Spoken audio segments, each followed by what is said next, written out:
Good evening. आज आज आप लोगों के लिए हम 5 चैप्टर से एक महत्वपूर्ण क्वेश्चन लेके आए हैं। किसी दंड चुंबक के अक्षीय स्थिति में चुंबकीय क्षेत्र की तीव्रता। किसी दंड चुंबक के अक्षीय स्थिति में चुंबकीय क्षेत्र की तीव्रता, अक्षीय स्थिति अनुदैर्ध्य स्थिति उसी को कहते हैं, है ना। वो एक दंड चुंबक लेंगे और उस दंड चुंबक के अक्षीय स्थिति में चुंबकीय क्षेत्र की तीव्रता कितनी होगी ये जानना है, ठीक है ना। तो कुछ बातों को हम पहले बता दें, है ना। टॉपिक तो मेरा है दंड अक्षीय स्थिति में चुंबकीय क्षेत्र की तीव्रता। पहले प्रश्न लिख लेते हैं, यानी किसी दंड चुंबक के अक्षीय स्थिति, इसी को बोला जाता है अनुदैर्ध्य स्थिति। अनुदैर्ध्य स्थिति में चुंबकीय क्षेत्र की तीव्रता, यह है प्रश्न। किसी दंड चुंबक के अक्षीय स्थिति में चुंबकीय क्षेत्र की तीव्रता, ठीक है।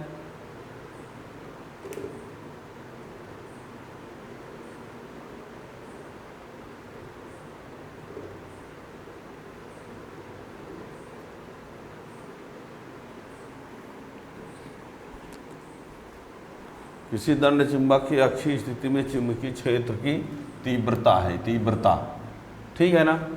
तो इसमें कुछ शब्द हैं, जैसे चुंबकीय क्षेत्र की तीव्रता, यानी तीव्रता के लिए एक फार्मूला होता है। तीव्रता B बराबर फार्मूला होता है μ0/4 पाई m बटे दूरी m/r स्क्वायर। m का मतलब है ध्रुव प्राबल्य, m मीन्स क्या है, ध्रुव प्राबल्य, और r मीन्स क्या है, दूरी। यानी आप ये समझ लो कि m μ0/4 पाई ध्रुव प्राबल्य बटे दूरी का स्क्वायर, ये होता है किसी बिंदु पर तीव्रता के लिए फार्मूला। μ0/4 पाई ध्रुव प्राबल्य बटे दूरी का स्क्वायर, और दूरी का मीन्स है जिस ध्रुव से जिस बिंदु तक, जिस बिंदु पर तीव्रता ज्ञात करना चाहेंगे वहाँ से उस ध्रुव तक की दूरी, ठीक है ना, इसकी ज़रूरत पड़ेगी। अक्षीय स्थिति का मतलब होता है, जैसे ये चुंबकीय अक्ष है, तो चुंबकीय अक्ष के बढ़ाए भाग पर यहाँ यदि है तो ये होता है अक्षीय स्थिति, और यदि इसके लंबवत में कहीं लिया जाए तो इसको क्या बोला जाता है, निरक्षीय स्थिति।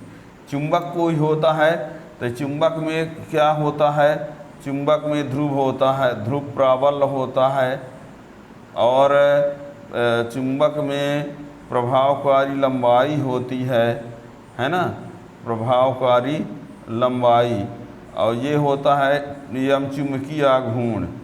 यम क्या होता है, चुंबकीय आघूर्ण। ये सब पीछे पढ़ा जा चुका है। यम ध्रुव प्राबल्य है, 2l प्रभावकारी लंबाई, प्रभावकारी लंबाई बोल रहे हैं, प्रभावकारी लंबाई, और ये चुंबकीय आघूर्ण। यम बराबर होता है स्मॉल m इंटू 2l, ठीक है ना। तो इन सब की ज़रूरत पड़ेगी इस प्रश्न को जब पढ़ेंगे तो, ठीक है ना। चुंबकीय क्षेत्र का मतलब होता है आसपास का वह क्षेत्र जहाँ तक चुंबक का प्रभाव पड़े। किसी चुंबक के चारों ओर का वह क्षेत्र जहाँ तक चुंबक का प्रभाव पड़ता है चुंबकीय क्षेत्र कहलाता है। और किसी बिंदु पर तीव्रता लाने के लिए आज हमारा टॉपिक है तीव्रता कैसे ज्ञात करेंगे, ठीक है ना। तो देखिए हम क्या क्या करेंगे। यहाँ सबसे पहले हम ले लेते हैं, यहाँ पर ये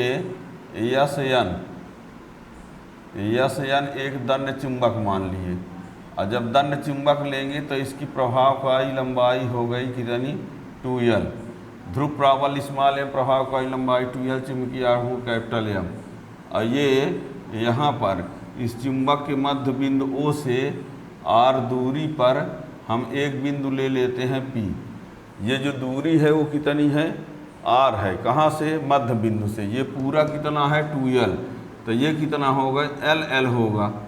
ध्यान दीजिएगा, ये 2l है प्रभावकारी लंबाई, तो आधी दूरी l, ये आधी दूरी l है, ये पूरा यहाँ से यहाँ तक क्या है, r, ठीक है ना। इस बिंदु पर तीव्रता ज्ञात करने के लिए एकांक उत्तरी ध्रुव लेना पड़ेगा। क्या लेना पड़ेगा? एकांक उत्तरी ध्रुव। ध्यान दीजिए, सबसे पहले क्या किया हमने, यस्यन एक दंड चुंबक लिया है। क्या लिया? यस्यन दंड चुंबक। इसका ध्रुव प्राबल्य स्मॉल एम होगा, चित्र में नहीं दिखा सकते, लेकिन प्रभावकारी लंबाई दोनों ध्रुवों के बीच की दूरी 2l इसको दिखाया भी गया है।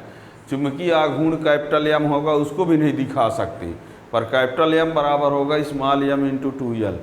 इसके मध्य बिंदु O से, चुंबक के मध्य बिंदु O से r दूरी पर अक्षीय स्थिति में हमने कोई बिंदु P लिया है और इस पर हमें तीव्रता ज्ञात करना है। इस पर तीव्रता ज्ञात करने के लिए यहाँ एकांक उत्तरी ध्रुव ले लेते हैं। क्या ले लेते हैं? एकांक उत्तरी ध्रुव। एकांक उत्तरी ध्रुव इसलिए लिया जाता है ताकि तीव्रता की हम दिशा बता सकें कि दिशा किधर होगी। जैसे देखिए, यहाँ उत्तरी ध्रुव लिए हैं, ये यन ध्रुव है, ये यन ध्रुव इस यन ध्रुव को क्या करेगा, ये यन ध्रुव इस यन ध्रुव को प्रतिकर्षित करेगा, तो इसके कारण जो तीव्रता होगी वो bn इस दिशा में होगी। यदि हम यहाँ उत्तरी ध्रुव न लें तो हमको नहीं पता चल पाएगा। मन में भले आप दिखाओ, चित्र में चाहे ना दिखाओ, मन में सोचना ही पड़ेगा, तभी आप तीव्रता की दिशा बता पाओगे। तो यहाँ एकांक उत्तरी ध्रुव लेंगे तो ये n उसको क्या करेगा, प्रतिकर्षित, और ये यश उसको क्या करेगा, अपनी तरफ आकर्षित। परीक्षण ध्रुव उत्तरी ध्रुव होता है और परीक्षण आवेश धन आवेश होता है ना। उत्तरी ध्रुव लेना पड़ेगा, है ना। तो ये उत्तरी ध्रुव को ये उत्तरी ध्रुव प्रतिकर्षित किया तो ये हुआ, और ये यश ध्रुव उस यन को आकर्षित किया तो ये हुआ। अब आप लोगों को ये बता दें, यन के कारण तीव्रता bn है, यश के कारण तीव्रता bs है। अब bs और bn में बड़ा कौन होगा, तो ये सोचने वाली बात है। तो सोचिए, इसके नज़दीक में P के नज़दीक में n पड़ता है कि P के नज़दीक में यश? तो आंसर है कि P के नज़दीक में n पड़ता है, P के नज़दीक में n, और P से ज़्यादा दूरी पर यश है, तो जो पास में है उसका प्रभाव ज़्यादा होगा। तो P के पास में कौन है, n, तो n का प्रभाव ज़्यादा होगा, इसलिए bn बड़ा होगा, और यश का प्रभाव कम होगा, इसलिए bs छोटा होगा। यानी bn बड़ा होगा किससे, bs से। क्लियर हो गया ना। वैसे भी तीव्रता दूरी के व्युत्क्रमानुपाती होती है, ज़्यादा दूरी कम तीव्रता, कम दूरी ज़्यादा तीव्रता। तो P से n पास में है तो ये ज़्यादा इसकी तीव्रता होगी, और P से यश दूर है तो इसकी तीव्रता कम होगी। और देखिए, यहाँ से n से P तक, यश से P तक कितना कहलाएगा, r प्लस l, ये है l और ये है r, तो यश से P r प्लस l, और n P कितना कहलाएगा, r माइनस l, ये माइनस ये। देखिए तो सही, इसका मान कितना होगा, ये माइनस ये, और इसका मान कितना होगा, ये प्लस ये सब लिखा हुआ है। ठीक है ना, इतना चित्र में। अब लिखना कैसे है उसके लिए देखिए,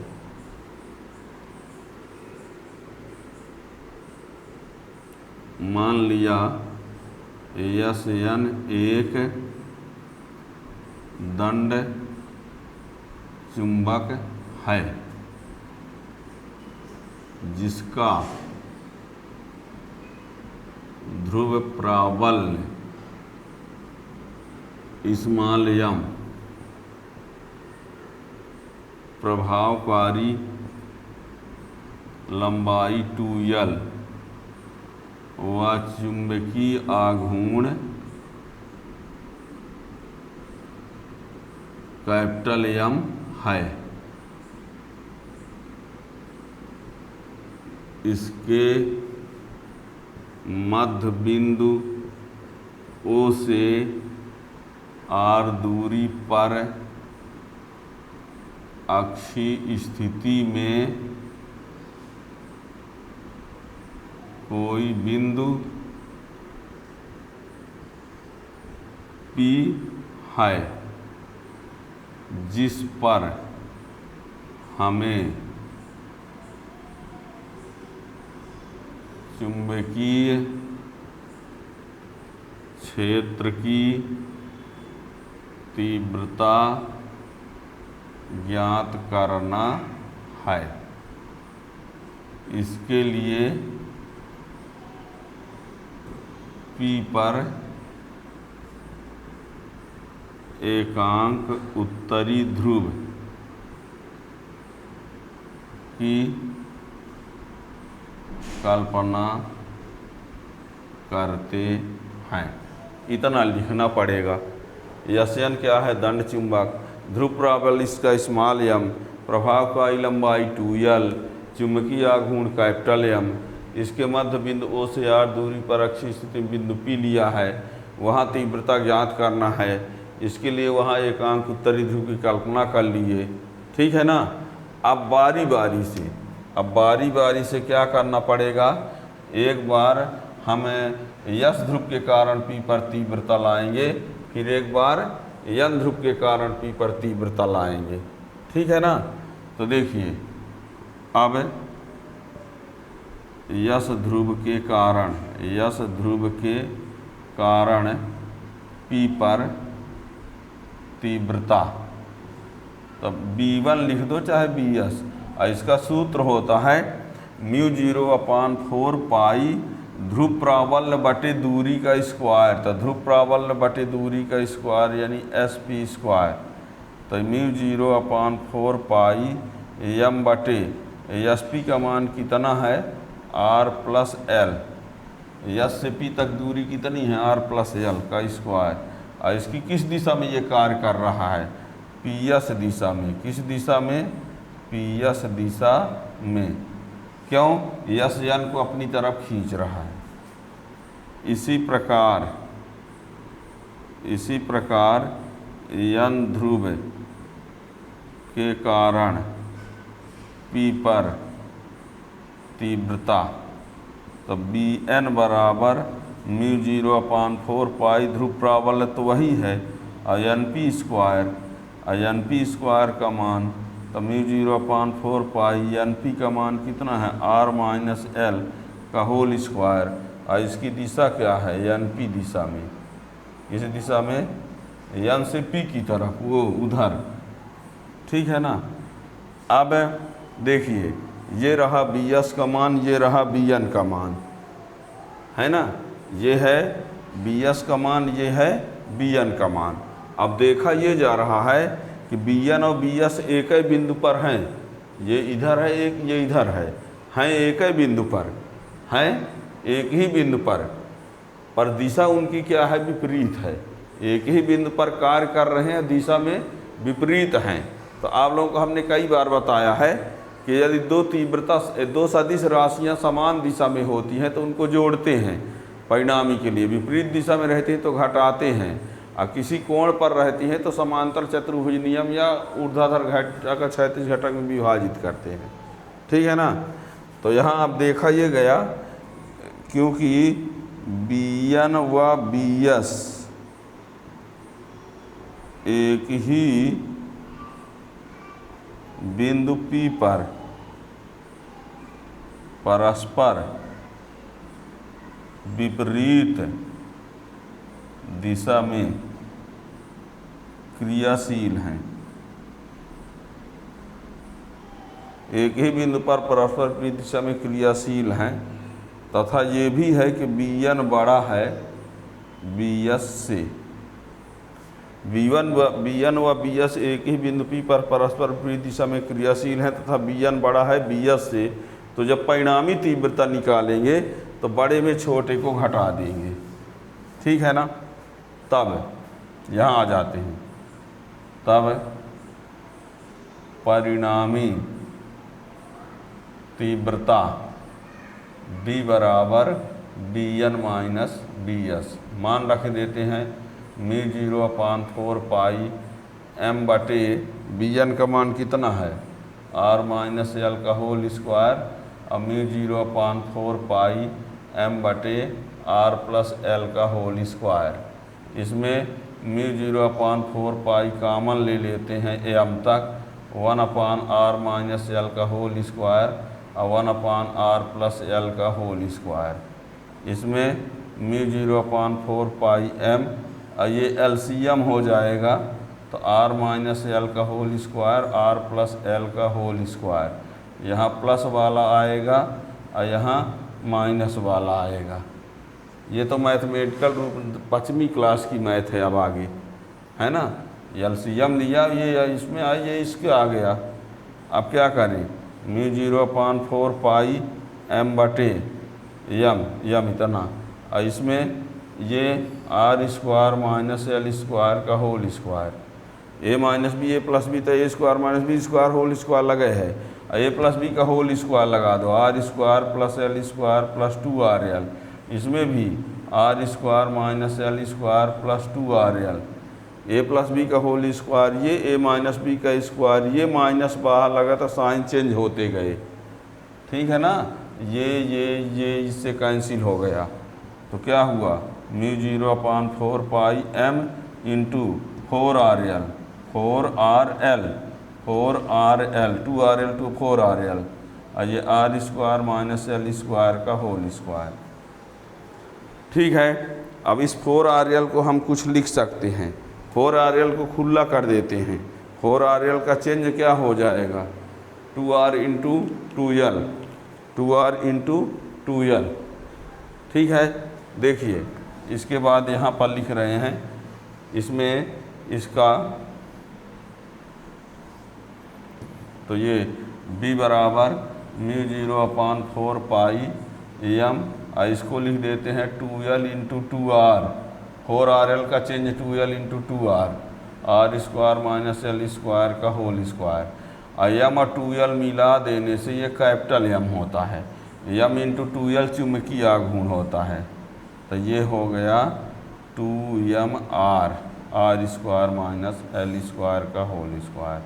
साइड में लिखे दे रहे हैं 2ml बराबर कैपिटल M, ये 2ml कैपिटल M चुंबकीय आघूर्ण है। क्या है ये, चुंबकीय आघूर्ण। ठीक है ना, तो ये हो गया, ये इसका फार्मूला हो गया। ठीक, इसका मात्रक टेस्ला होगा, टेस्ला। ठीक है, अब यदि दंड चुंबक अत्यंत छोटा हो, अर्थात 2l बहुत छोटा है r से, तो l² की उपेक्षा करने पर, l² उपेक्षा करेंगे तो देखना, l² को छोड़ देंगे तो r² का स्क्वायर बचेगा। सुनो, लिखना नहीं है पूरा, अब हम ना छापेंगे नहीं, फाइनल आंसर लिख देंगे। l² की उपेक्षा करेंगे नहीं, छोड़ देंगे, तो r² का स्क्वायर r की पावर 4 हो जाएगा, और r की पावर 4 से 8 r कैंसिल हो जाएगा। तो क्या आएगा, b बराबर μ0/4 पाई 2m/r³। ये कैसे हुआ, फिर से सुन लो, इसको छोड़ दिया, r² का स्क्वायर तो r की पावर 4, 8 r से कैंसिल तो r³ बचा। ये टेस्ला या b प्रोपोर्शनल 1/r³। ठीक है ना, ये इसका आंसर। और इसमें जो परिणामी तीव्रता की दिशा आएगी वो s से n की तरफ आएगी। परिणामी तीव्रता s से n की ओर क्यों जाएगी, क्योंकि जो बड़ा वाला मान है वो bn है, अब bn की दिशा ये है, तो इसमें जब इसको माइनस करेंगे तो बड़े वाला मिलेगा, अब बड़ा वाला जो है वो bn दिशा है, अब bn जो है, अब bn की डायरेक्शन जो है वो s से n की ओर है, यानी अक्षीय स्थिति में जो तीव्रता की दिशा होगी वो s से n की ओर हुई, परिणामी तीव्रता की दिशा। ठीक है ना, और तो ये हो गया दूरी के घन के व्युत्क्रमानुपाती हो गया। ठीक है ना, ऑल ओवर एक बार से सुन लीजिए क्या कहा हमने। सबसे पहले एक दंड चुंबक ले लिया, स्टोरी टाइप से सुन लो। एक दंड चुंबक लिया, जब दंड चुंबक लिए तो उसमें ध्रुव प्राबल होगा जो कि m स्मॉल m, चुंबकीय आघूर्ण जो कि कैपिटल M, प्रभावकारी लंबाई जो कि 2l। फिर उसके मध्य बिंदु से r दूरी पर हमने एक बिंदु P लिया अक्षीय स्थिति में। अब वो दूरी जो है वो s से जो है वो r+l है और n से r-l है। P पर एकांक उत्तरी ध्रुव ले लिए। अब s ध्रुव के कारण तीव्रता निकालेंगे तो ध्रुव प्राबल्य बटे दूरी का स्क्वायर, n ध्रुव के कारण तीव्रता तो ध्रुव प्राबल्य बटे दूरी का स्क्वायर, है ना। मान रखे, देखा ये गया कि bs और bn जो है एक ही बिंदु पर हैं पर दिशा में विपरीत हैं, और एक बड़ा है एक छोटा है, तो परिणामी लाने के लिए बड़े में छोटे को घटा दिया गया। घटाने के बाद इस स्थिति में पहुँचे, यहाँ 4RL को खुला चेंज कर दिए, m इंटू 2L इंटू ये आ गया, तो मिलकर कैपिटल M बन गया चुंबकीय आघूर्ण। बस छोटा होने पर उपेक्षा कर दिया गया। ठीक है ना। आगे आपको वीडियो आपको निरक्षीय स्थिति में का वीडियो मिलेगा, उसके लिए चैनल को सब्सक्राइब कर लेंगे तो उसका नोटिफिकेशन मिल जाएगा। Thank you.